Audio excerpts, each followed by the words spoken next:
Hey there! If you're looking for a fun and easy way to earn rewards, including cash and prizes, check out the link in the video description. Welcome to the Snark Tank, your go-to source for all the sassiest Survivor news updates today. We're diving headfirst into Survivor's Shrug era milestone.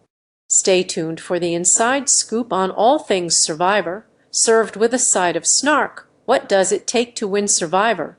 You may find it bizarre that, almost a quarter century after the CBS show premiered, essentially inventing the reality competition genre in the process, the question still matters. But it does to its fans, and surprisingly, there are more than there have been in a long while. The show will never again reach the mass audience heights of its first season, when nearly 52 million Americans glued themselves to their sofas to watch a corporate consultant named Richard Hatch become reality TV first ever triumphant gay villain.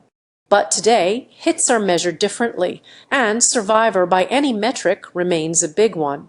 This past summer, it received an Emmy nomination for Outstanding Reality Competition Program, its first recognition in that category in 17 years. And boosted by a viewership that swarmed to the series in search of soap operatic binge-viewing short arcs, big characters, noisy conflict during the pandemic, the series just finished its 46th cycle as the No. 1 show on primetime network television in several younger demographics. Over the past 24 years, the premise of Survivor has remained the same. 16 to 20 contestants cosplaying castaways on a remote locale are put through a series of challenges while starving, getting rained on, and forging friendships, alliances, marriages of convenience, and bitter hatreds. They are eliminated one by one through secret ballots cast by their fellow players at a tribal council, at the end of each episode, until almost the entire tribe is gone and the one who's left is $1 million wealthier.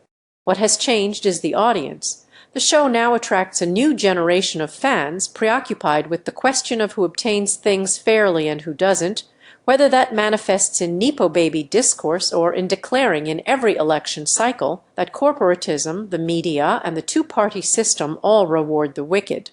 For this audience, Survivor has proved a rich text. There have always been, broadly speaking, two ways to win Survivor.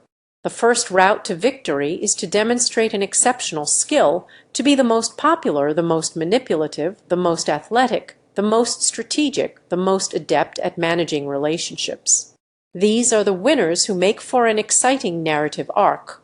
One of the show's pleasures comes from watching characters who embody these different strengths face off against one another and seeing which quality the final jury, composed of eliminated contestants, will choose to reward.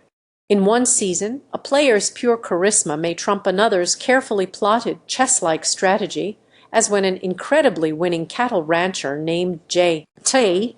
Thomas beat his closest ally, Stephen Fishbaugh, another corporate consultant in Survivor Tocantins. In a different cycle, brains and rationality might prevail over preternatural athleticism, as when the hyperanalytical Yulkwun beat Ozzy Lust in Survivor Cook Islands, despite the latter being one of the most physically dominant players of all time. The other way to win is to strive assiduously to be none of those superlatives, to be semi-ignored as, say, the third best at everything, coasting under the radar as the bigger noisemakers to your right and left topple. Take, for example, the most recently concluded season, whose final stretch featured a cross-section of classic player archetypes. There was the strategist Charlie Davis, a law student who, at every stage, assessed his chances and plotted his moves with the precision of a mathematician. There was the chaos agent Quintavious Q. Burdett, a realtor who cheerfully sowed paranoia, convinced his fellow players to backstab one opponent after another, and went out in a blaze of glory. Then there was the winner, a hair salon owner named Kenzie Petty. Kenzie was not, by any measure, the strongest or most aggressive player of Survivor Season 46. She wasn't the most strategic or the most charismatic.